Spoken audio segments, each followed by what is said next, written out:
Thank you. Thanks the organizers for providing us the opportunity to give a presentation at this highly esteemed series GPU days. We are talking with a mathematician and Mátyás is scientific programmer. And I'd like to position our research first, and then according to the GPU expert present here, Mátyás will explain details how we optimize our code for GPU clusters. So we aim at compressible Navier-Stokes equations on unstructured meshes. That is, we aim industrial application where complex geometries appear with unstructured meshes, of course. So the first part, I'd like to give an overview of European HPC ecosystem just for the position of our research. And then the GPU implementation and optimization of our code, which is called RedSim. RedSim means reduced simulation, AI-based, we could tell it in modern way, AI-based model reduction of classical finite volume simulations. So the European HPC ecosystem, probably you all know, but let me give you a very quick overview of it. The Euro-HPC joint undertaking was established by the European Commission and 21 member states. And this coordinates the European HPC activities, both the infrastructure and the machine and the projects.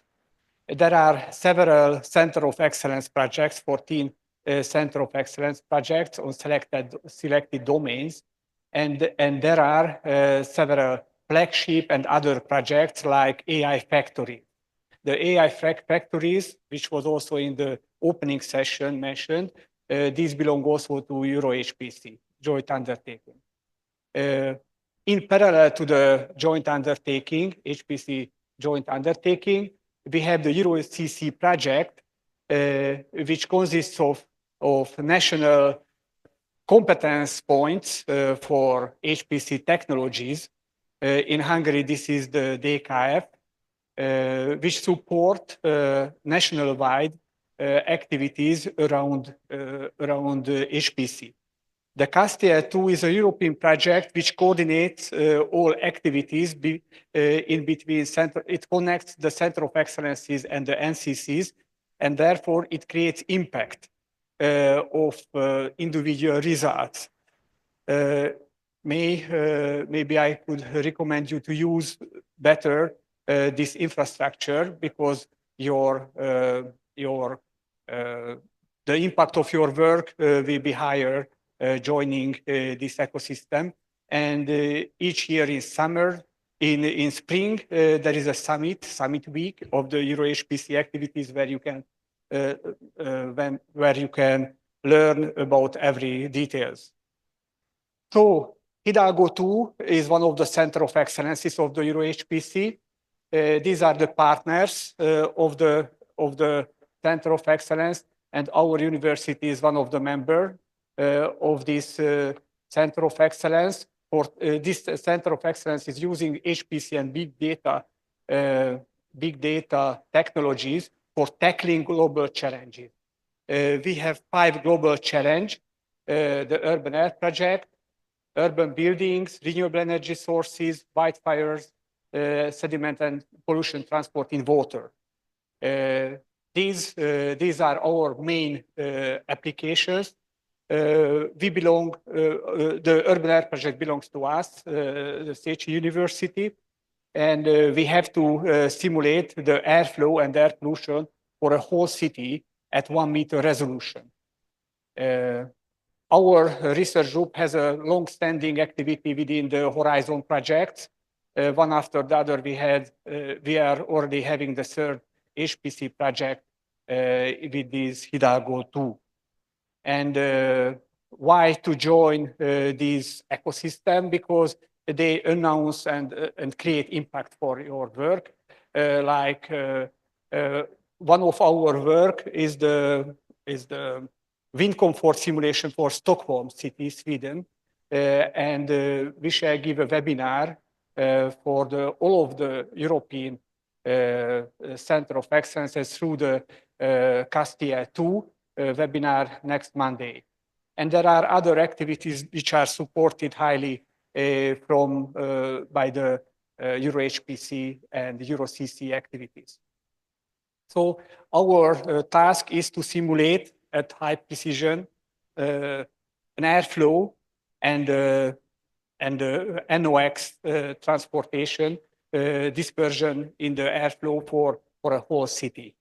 And for this, we want to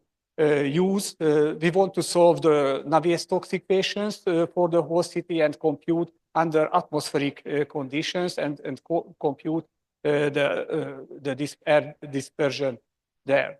We have an automated process, automated workflow, namely from a web interface we generate from the OpenStreetMap, the geometry, the mesh, and also the simulation. We have a pretty complex workflow for that. I'd like to tell you just that this is the client machine laptop. We go to a portal, which is a virtual machine, dedicated virtual machine, on which the user, which is mainly city, somebody employed by a city, so not an HPC, not necessarily an HPC expert, set up, configures the run. On HPC, we run it. This is the simulation on which we will be talking today, only one cell from this workflow. And we apply our visualization tool for this. So the RedSim software is a finite volume software natively implemented with OpenMPI and CUDA. And in the next, and we are using for implicit time stepping NVIDIA AMGX for solving linear system. We support several industrial standards, and we have a validation with Audi, the car automotive company. We had a X-host pipe flow simulation, and measurements and simulations are compared and validated. I give the floor to Mátyás, who will concentrate on the GPU architecture and optimization. Hello, everyone. So my part of the talk will be purely technical. I will talk essentially about how we wrote our code to run on CUDA GPUs and what optimization techniques we use to leverage essentially every single bit of performance that we could gain. So here's an example of our solver, RedSim, that I have developed with Zoltán, running a very large 70 million cell, relatively close to DNS, direct numerical simulation, on a exhaust pipe. So this was a project for Audi, essentially. We can see here the different density visualizations, pressure visualizations. Here the goal was to measure essentially the acoustics of an exhaust pipe. As we can see in this other video, this is a visualization on a muffler. Essentially, this is like a different component that you would insert at the end of the pipe. And we can see here there are these beautiful vortices and turbulent things essentially that form. So this is a 4 million cell mesh, I believe. So essentially now, this will be a heavily technical talk, and I will go into all of the details and the nitty-gritty of how we did all of these optimizations. So RedSim, essentially, like Zoltán said, is a non-structural polyhedral finite volume method, or FVM CFD solver for the compressible Navier-Stokes equations. Emphasis on polyhedral, which is very difficult, because this means that polyhedral implies that our cell types in our mesh are essentially quasi-arbitrary. We can have tetrahedras, we can have prisms, wedges, arbitrary n-gons, essentially, just like NZIS. And this is all, well, multi-threaded for CPU and multi-threaded for CUDA as well. Essentially, it all runs in parallel. It's mainly written in C, C++. C++ is a bit of an exaggeration. It's essentially written in a very low level kind of C, where we use C++ to just use essentially CUDA functions, because it's a pain essentially to use CUDA from pure C. It's possible, but it's not really desirable. So we designed our code for GPU architectures from day one, thinking, of course, of like VRM limitations, not being able to allocate 1 terabyte on the heap, and all of these things. So this is really something we've been aware of from day one. And the design overall of RedSim is extremely data-oriented design. It's a term popularized by Mike Acton, for those who know, but essentially the idea is that we are very focused on data, and we tend to stay away from things like object-oriented programming, where we would bundle like methods and data together. We try to keep a very holistic, one could say functional approach to our code base, where we have our data structures defined plain as day, and our functions that operate on those data structures, essentially. For that reason, we essentially, this is something I'll get into more details later, but we don't use the STL. We don't use the CRT either, actually. We don't use any standard libraries. We don't even link towards the C standard library or the C++ template library. Essentially, what we did is we implemented our own memory management system, where we use virtual alloc, well, on Windows, or mmap on Linux, and we essentially reserve a continuous space of virtual memory address. And we keep the pages ourselves, essentially, and we just manage our own heap, essentially. And we create all of our custom data structures, like dynamic arrays, hash tables, all kind of variants, like, linked list based hash tables, or other kind of variants of our hash tables, depending on the type of need we have. But the idea, the main thing that's really important in this, is that one problem that one typically faces using the STL or other like libraries is when you have multiple containers. So let's say you declare an array, and then another array, and then another array. You don't really have a guarantee that all 3 allocations for all 3 arrays are going to be linear or continuous in memory. It is possible, of course, to overload operator new, or placement new as it's called, and make sure those allocations are actually linear.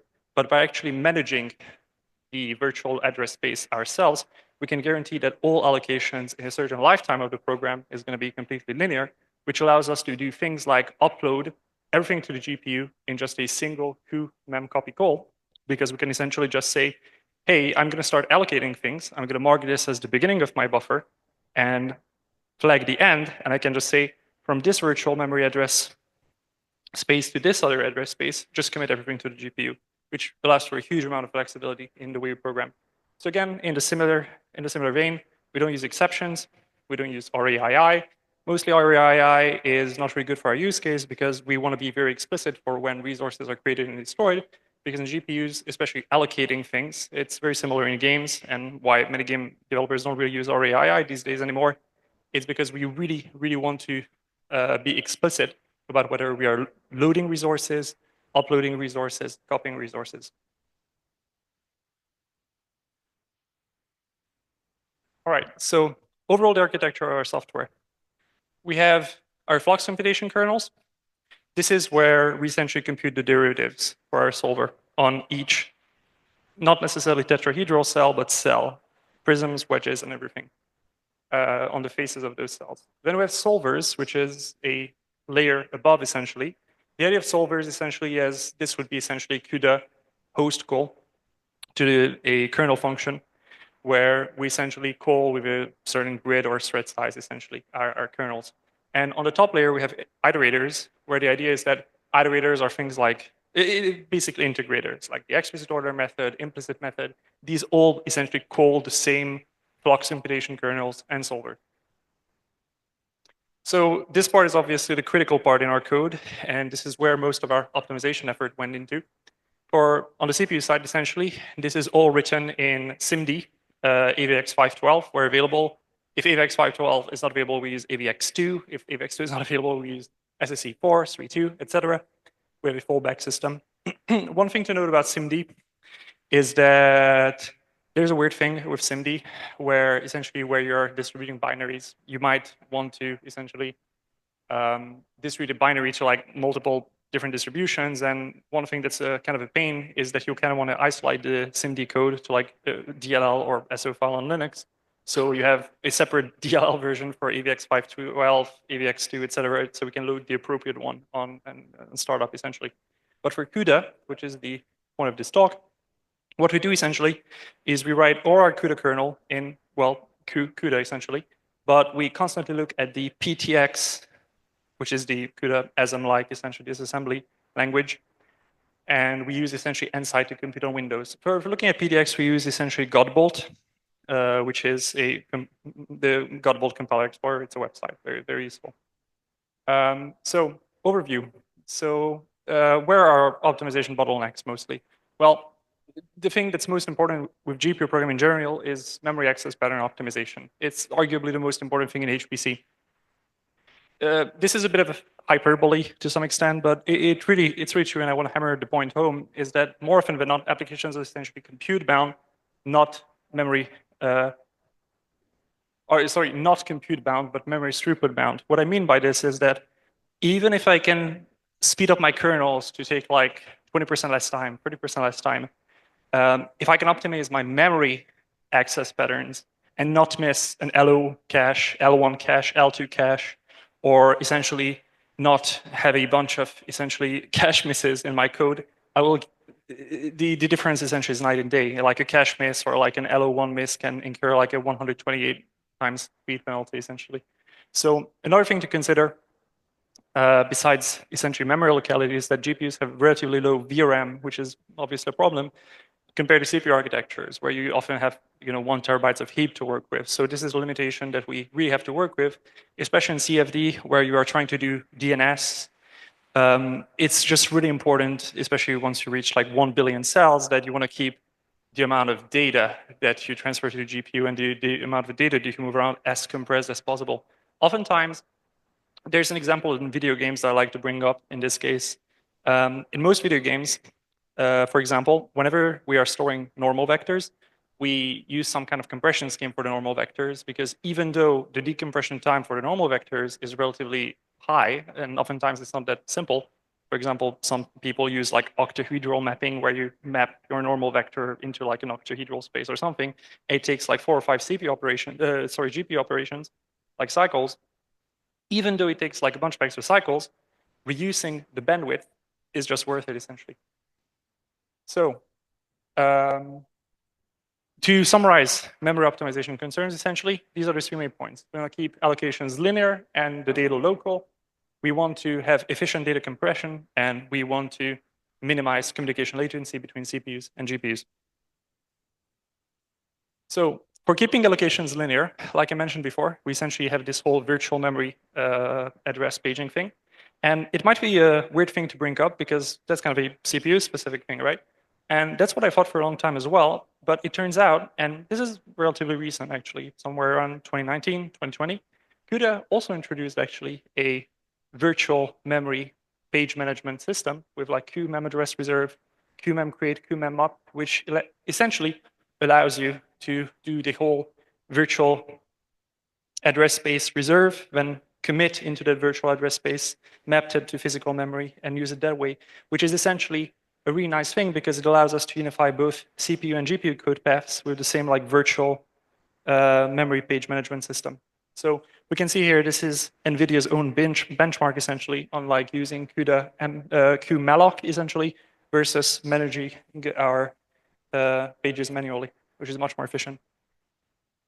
So for memory locality, another aspect that's really important is we want to keep the indexing of our arrays as localized as possible. So in order to do this, we use essentially a space filling curve, Morton curves for indexing our CFD mesh.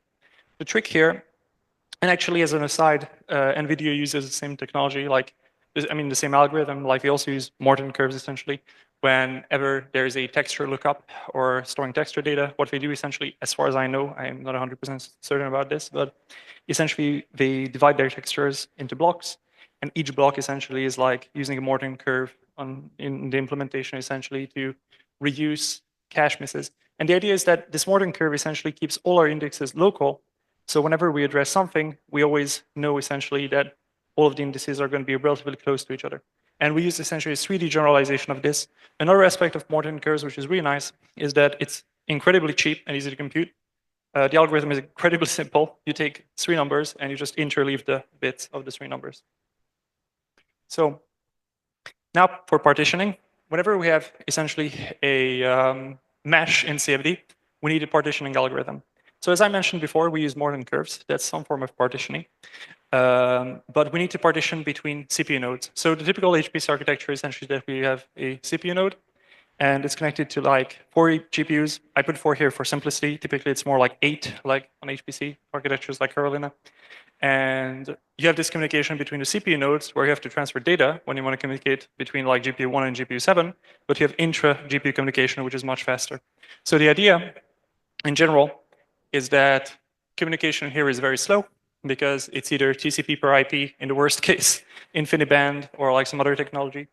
And communication here is SLI and VLink. It's very fast. So we want to mesh accordingly, essentially, and optimize our solver based on this. So what do we do? Well, essentially, we use Zoltán for partitioning. And the idea is that we use MPI graph as well. So we actually have a 2-stage partitioning strategy. First, we partition across MPI nodes. We use, I believe it's a graph optimal partitioning. And then we partition within each node for each GPUs. And then there, in that case, we use the Morton curve, which is in Zoltán like an SFC, I think.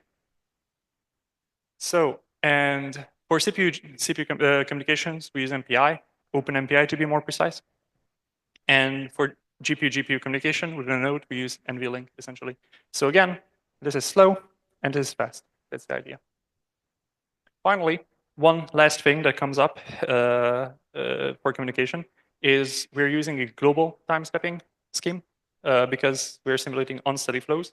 So one of the challenges here is that whenever we are computing things for a cell, that cell has a local minimum, phase to be more exact. And one thing is that if we have 10 million faces where we need to estimate the flux on, we need to essentially compute a minimum.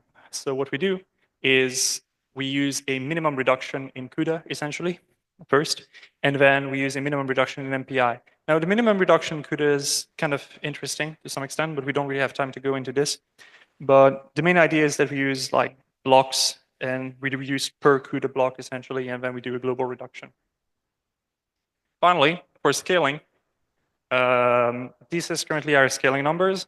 This was done a while back, like 3 months ago. It's not really representative of the current state of the solver, but it gives a good indication. So here we are simulating on 1 up to 32 GPUs. 32 GPUs is, of course, 32 divided by 8 CPU nodes, since each CPU has 8 GPUs on the Carolina architecture, where we benchmark. These were NVIDIA A100s. We can see that the scaling numbers here for like 2 million cells is quite bad. It falls down to like 7%. This is normal to some extent, since essentially 2 million cells is a very, very, well, simple problem, essentially, when we have 32 GPUs.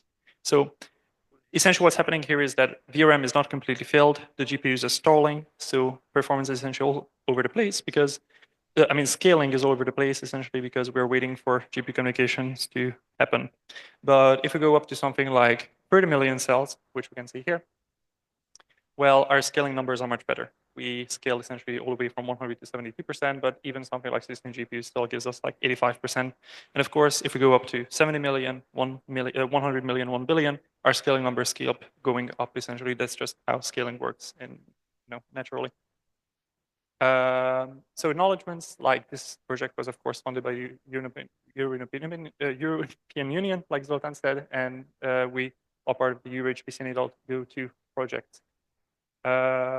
If we can take questions, or if there are time for questions, perhaps? We have 3 minutes. 3 minutes? Okay. Yeah.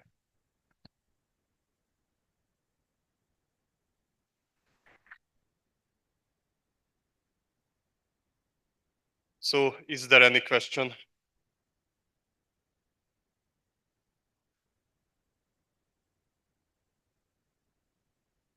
Hi, thanks for the night. Impressive.